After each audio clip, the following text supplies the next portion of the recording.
Ron Atchison for AutoForge.net, and today in the shop I've got my good friend Jason Brennan from RUPES.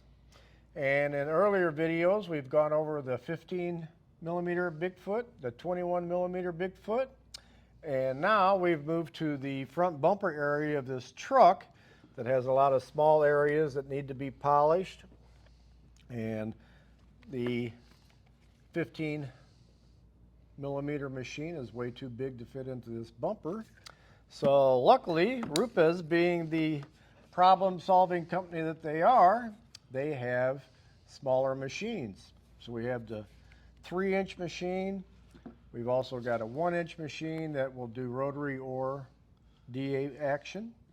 So Jason, when we get to a panel like this, what would you suggest that we do? In this here, I like to go to a 3-inch. That could either be in a corded version or our new cordless.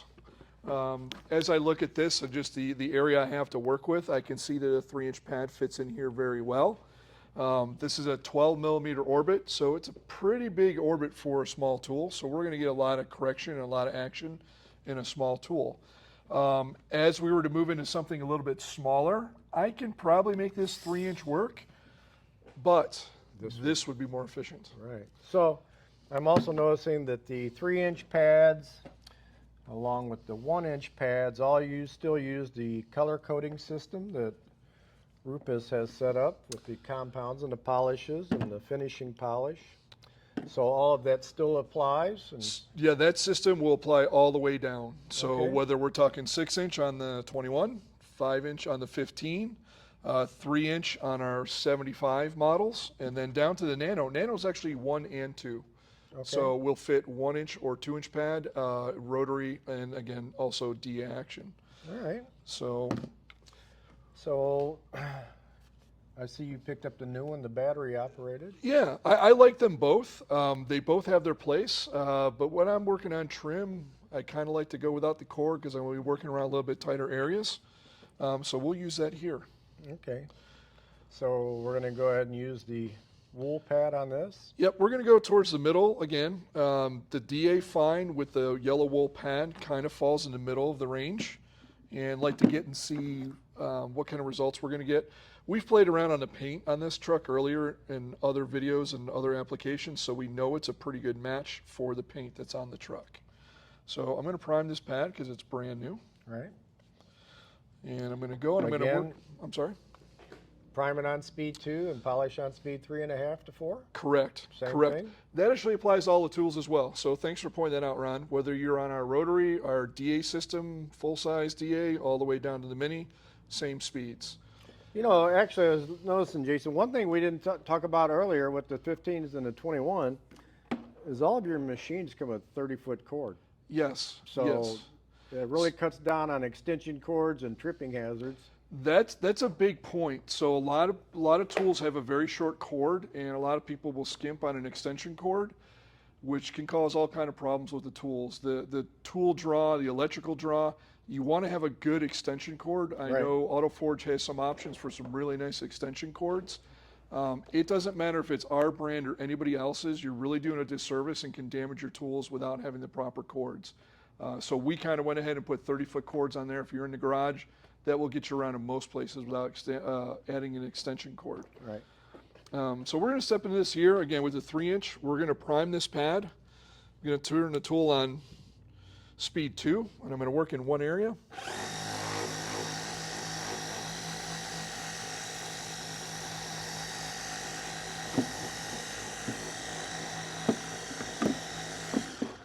And as we spoke in our other videos, the reason we want to prime this is we want all the fibers to be coated.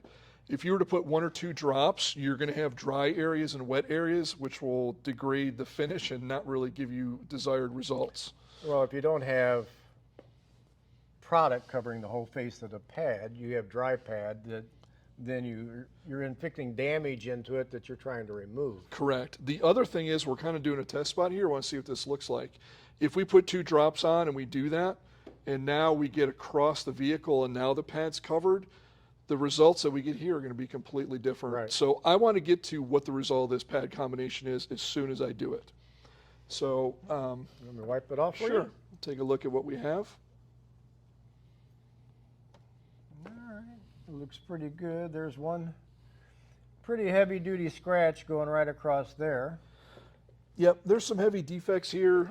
Some of these are prone to oxidation and really thin clear coat, so we don't want to go too aggressive and remove the protective layer off. So we're going to kind of stick where we're at and shine it up.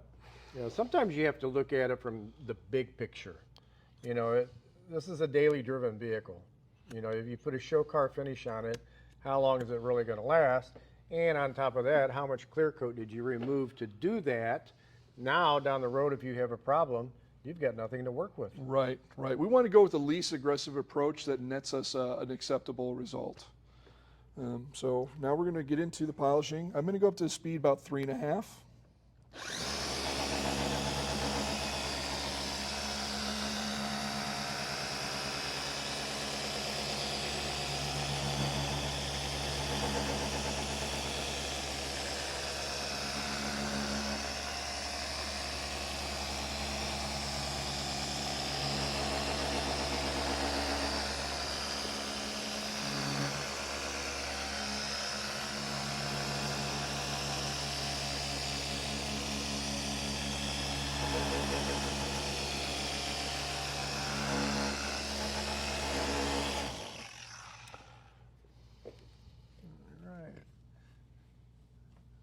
See what we got here.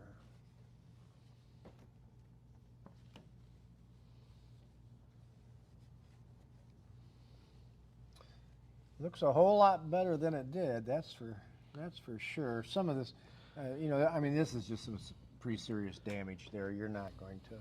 Yeah, it looks like there's some oxidation breaking through on the surfaces. Looks like maybe somebody drug a garden hose across the front of the bumper too. So just like on the larger tools, we want to work an area for about 30 to 45 seconds, about 2 to 3 passes. If we were to continue to work that, we're probably overworking the paint, particularly in this paint here being thin. Right. So 30 to 45 seconds, 2 to 3 passes, wipe, and check your results. Yep. Compared to what you started with, it actually looks very good. So let's go ahead and switch to a white pad. We'll refine that just a little bit. Yeah, so we've removed the defects, again, with a little bit more aggressive wool pad because we knew that we had some scratches we wanted to pull out. But on black paint and softer paint, that will be prone to leaving a little bit of haze, so we're going to clean that up with our white My foam. turn to polish. You don't get to have all the fun, Jason, so I'm going to go ahead and put my white finishing pad on here. We'll get our Uno. We'll get since it's a brand new pad, we'll get it primed up. Put 4 small lines on here. Yep, same priming processes for the pads, whether they're small or large. But when we do get to the smaller pads, obviously we put a little bit less material on there. Yeah. So that looks pretty good there. So we'll go ahead and turn the machine to number 2. Hold it one place.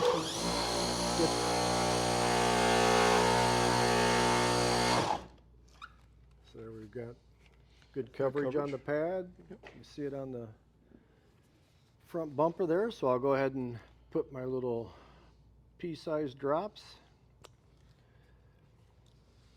Go ahead and kick the machine up to 3.5. We'll polish this up.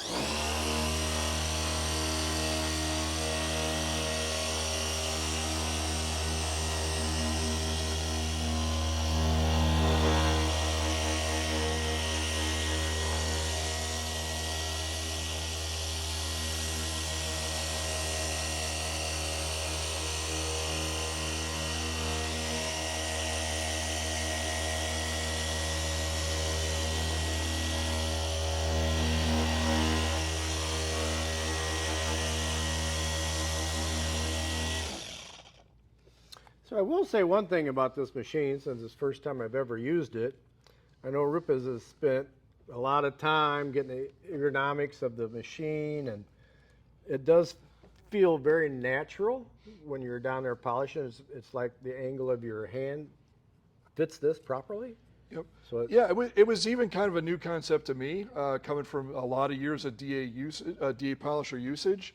It actually looked a little funny to me until I got it in my hand, and I like that you can hold it with one, or you can kind of hold it like you do a larger tool if you're the type of guy that likes to kind of cup the head. Yeah, that feels good. Yep.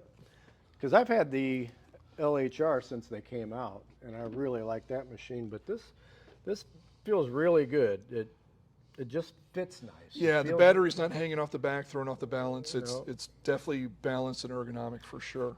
Very, very minimal vibration from the machine. Feels good. So let's wipe this off and see how good it looks.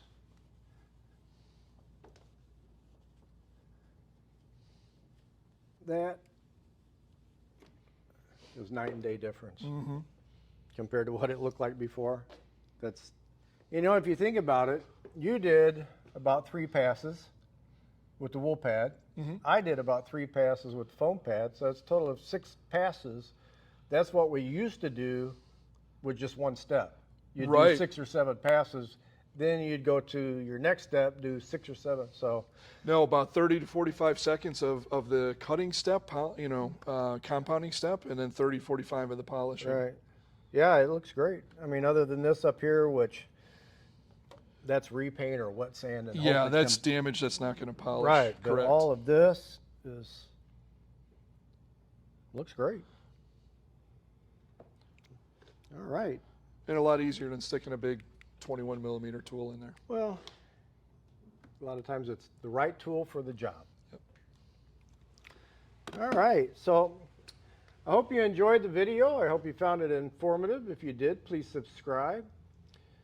If you'd like to learn any more information on RUPES products, I'll provide a link below to all the products we used in the video. This is Ron Atchison with Jason Brennan from RUPES. Thanks for watching. Thank you.